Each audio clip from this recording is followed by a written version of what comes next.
Sa patuloy na clearing operations ng militar sa Maguindanao, na-recover ang ilang uniforme ng MILF o ng Moro Islamic Liberation Front. Tumambad din ang mga nasirang bahay at iba pang ari-arian kasunod ng opensiba laban sa BIFF o sa Bangsamoro Islamic Freedom Fighters. Samantala, nakipagpulong kanina si Justice Secretary Laila De Lima sa mga lider ng MILF kaugnay ng investigasyon ng Department of Justice tungkol sa engkwentro sa Mamasapano. Live mula sa Awang sa Maguindanao, may report si Cedric Castillo. Cedric. Jessica, kanina lamang ay nakatanggap tayo ng impormasyon na muli na namang sumiklab ang bakbakan sa pagitan ng AFP at ng BIFF doon sa area na pinaniniwala ang pinagkukutaan ng BIFF. At ngayon ay pumasok na tayo sa ika-12 araw ng all-out offensive laban sa armadong grupo. BIFF of the MILF. Ito ang nakatatak sa isang damit na na-recover ng militar sa encounter site sa Maguindanao. Nakakita rin sila ng mga naiwang uniforme ng Moro Islamic Liberation Front o MILF. Yung mga uniforms na tiger suit ng MILF, nabibili kahit saan. Kung meron mang nakikitang uniforms ng MILF dyan, it's possible na suot-suot ng BIFF yung uniform ng MILF or nabili niya o hindi natin alam. Hindi nga natin masabi sa ngayon kung bakit may MILF uniform doon. Pero hindi nakapagtataka. Kinukumpirma pa rin naman ng AFP kung foreigner ba ang isa sa 4 na napatay ng Marines noong linggo. May hawig raw kasi ito sa Singaporean terrorist na si Muhammad Ali alias Muawiyah. Isa pa sa inimbestigahan ng Army ay ang mga napinsalang tahanan sa gitna ng opensiba. Ilang metro mula sa highway sa bahagi ng Barangay Elian sa bayan ng Datu Saudi Ampatuan. Nakita namin ang ilang sirasirang bahay.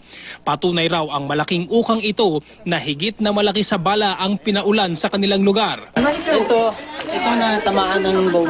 1.5. Ito. Tapos yung dito banda, yung mga bahay dito, yun ang natamaan. Pati dyan. Meron pa dun sa kabila. Nakita rin namin ang isang bahay na tuluyan lang nagiba. Pero nang tanungin namin kung nasaan ang uka, nasa ilalim daw ng debris dahil direct hit ang bahay. Yung mga walin.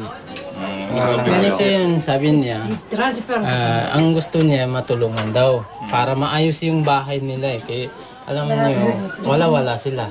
May mga yerong nilipad sa puno, mga niyog na nagtumbahan, may 6 ding magkakalapit na craters sa lugar. Nasisita yan, masuka sa... Natakot sila, kung magbalik sila, baka putukan naman. Bakit dito daw nabagsak yung 105? Samantala doon, kasi walang kalaban dito, puro civilian. Itinanggi ng Army na sa kanila galing ang artillery na tumama sa mga residential area. Hindi po yun 105 howitzer, hindi po tama ng canyon yun. Dahil based doon sa crater na ipinakita nyo, maliit na crater. And then kung canyon po yun, even yung structure na nasa gilid niya, siguradong wasak yun. We are trained to put our indirect fires or yung itatarget mo yung indirect fires not into areas na may mga built-up areas tulad na may mga civilian o may kabahayan. Ngayon, we have to make things clear. Hindi lang kami ang may mortar. Even ang BIFF may mortar based doon sa mga encounters na nangyari na for the past few days. In fact, isa sa casualties natin ay natamaan ng mortar. Sa pagsiklab pa lang ng opensiba ng militar laban sa BIFF, coordinated na raw sa local government units ang evacuation para matiyak na walang sibilyan na tatamaan. Pumasok na sa ika-12 araw ang opensiba sa Maguindanao, pero hanggang sa ngayon ay pagsubok pa rin daw sa AFP ang paglabas-pasok ng mga sibilyan sa mga area na sakop ng bakbakan. Samantala, nakipagpulong kanina sa MILF si Justice Secretary Laila De Lima sa Camp Darapanan, Sultan Kudarat, Maguindanao. Isa sa mga natalakay ang sariling fact-finding report ng MILF. We are almost complete. Meron lang mga gaps na gusto lang hindi pa masyadong clear. But hopefully by next week. And then they will course it through the IMT, the International Monitoring Team, para i-refer din sa GPH panel. And then pag-uusapan kung mga kanino pwedeng ibigay. Yung, of course, I said as much na sana mabigyan din ang DOJ. ang investigasyon ng DOJ sa sentro kung meron at kung sino-sino ang dapat kasuhan sa Mama Sapano encounter. Kung criminal liability raw sa pagkakapatay sa mga sibilyan ang pag-uusapan, direkta raw ang magiging koordinasyon sa pagitan ng DOJ at MILF. Muling nilinaw ni Murad, isang non-state actor at revolutionary organization ang MILF, kaya't dapat daw na sumunod ito sa mekanismong nakasaad sa peace process, kabilang na ang hindi pag-surrender ng mga miyembro na kasama sa enkwentro. We have a common objective na to know the truth and to have justice sa nangyari. So yan ay common. So, but then we are governed by different mechanism. Pero natanong ang kalihim, paano kung lumabas sa investigasyon na mayroon dapat kasuhan sa hanay ng MILF? We can reconcile. I think there is a way of marrying both positions. But I'm adding to that, without prejudice also, to the application of the penal processes and penal system.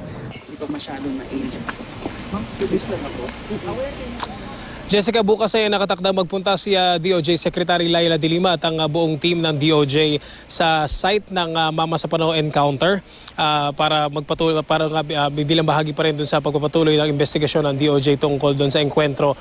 Pero patuloy din daw na minomonitor ng DOJ ang sitwasyon dahil nga ngayong gabi ay posibleng nagkaroon may impormasyon na muling sumiklab ang bakbakan sa tinatawag na box doon sa area na pinagkukutaan ng BIFF. Jessica.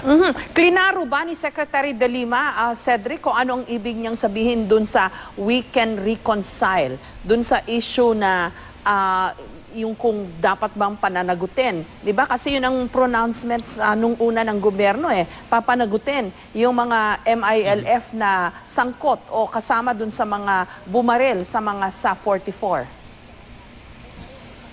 Yeah, Jessica, yung sinasabi dyan pareho ni Secretary Laila De Lima at saka ni Chairman Murad kasi magkaiba yung ating operating mechanisms. Kumbaga pagdating dun sa on the part of the government, meron tayong penal system na kapag merong crime na naganap o merong, in this case may namatay, natural kailangan dyang magkaroon ng criminal proceedings. Ang sinasabi naman ng, sa panig naman ng MILF, sumusunod sila doon sa mekanismo ng peace process. Kumbaga sa madaling salita, merong mga fighters o may mga miyembro ang MILF na kasama doon sa encounter. Kung sakasakali, ito ay hypothetical lamang, Jessica, kung sakasakali na merong mga miyembro ng MILF na nagkaroon ng pagkakamali o nagkaroon ng krimen doon sa encounter na yon, again, hypothetical lang yan, hindi sila basta-basta pwedeng idiretso na isubject sa criminal liability. Kailangan itong dumaan doon sa peace agreement o yung mekanismo ng peace process at kasama dyan, kabilang dyan, Jessica, hindi sila pwedeng basta-basta isuko.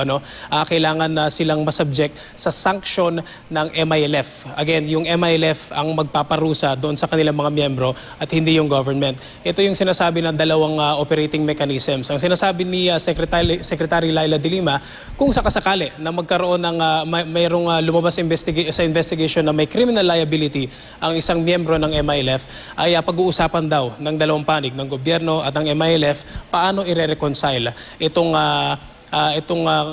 kumaga dalawang sistemang ito. Kasi after all, merong crime, hypothetically, na naganap and then kailangan pa rin niyang isubject sa penal system ng pamahalaan, Jessica. Oo, kasi importante yan dahil dyan nakasalalay itong progreso o itong proseso ng pagpasa sa Kongreso ng BBL. Kasi yun yung medyo thorny issue at yun ang dinidikdik ng maraming mga legislator during the hearings. Anong gagawin dun sa mga MILF na kasama sa mga bumarel o nakainkwentro ng SA-44? Noong una sinasabi, papanagutin daw. I remember distinctly Secretary De Lima was asked dahil nandun siya sa Senate hearing about that particular issue and she said na the law will have to be applied or something to that effect. In any case, Cedric, ano ang significance nitong mga uniforme ng MILF na nakuha dito sa pinag-iinkwentrohan o dito sa mga lugar kung saan may all-out offensive ngayon ang militar laban sa BIFF? Yeah, Jessica, ang sabi sa atin ng 6th Infantry Division, kailangan pa rin daw imbestigahan. Hindi ka daw pwedeng basta-basta mag-conclude. After all, it's a very sensitive issue kapag na-link yung MILF doon sa BIFF with respect to the all-out offensive. Alam naman natin, mula nung i-declare tong all-out offensive, yung coordination dyan ay puspusan. Kaya nga yung mga miyembro ng MILF ay tinanggal doon sa area yan para siguro kasama rin yung mga civilian para masiguro na kung meron mang ma-engage ang ating mga puwersa, ang mga sundalo natin, kung meron man sila ma-engage, ito ay siguradong BIFF lamang. Napaka-significant kung meron makita na signs na merong participation doon sa MILF na yon. Again, kailangan imbestigahan yan. Pero ang sinasabi nila yung mga sources natin, kailangan mo pa rin alalahanin na itong mga ito, itong mga miyembro ng BIFF, mga miyembro ng MILF, even MILF naman na nagsasabi, meron din talagang mga relatives yan, nasa isang community lamang sila nakatira dyan. So, kailangan ding alamin kung ano yung circumstances, bakit nagkaroon o bakit napunta sa possession ng isang hinihilalang miyembro ng BIFF yung mga ganitong mga paraphernalia na mayroong mga insignia ng MILF, Jessica. Oo, kasi pwede ring planted yun, di ba? In any case, maraming salamat sa iyo at ingat kayo dyan, Cedric Castillo.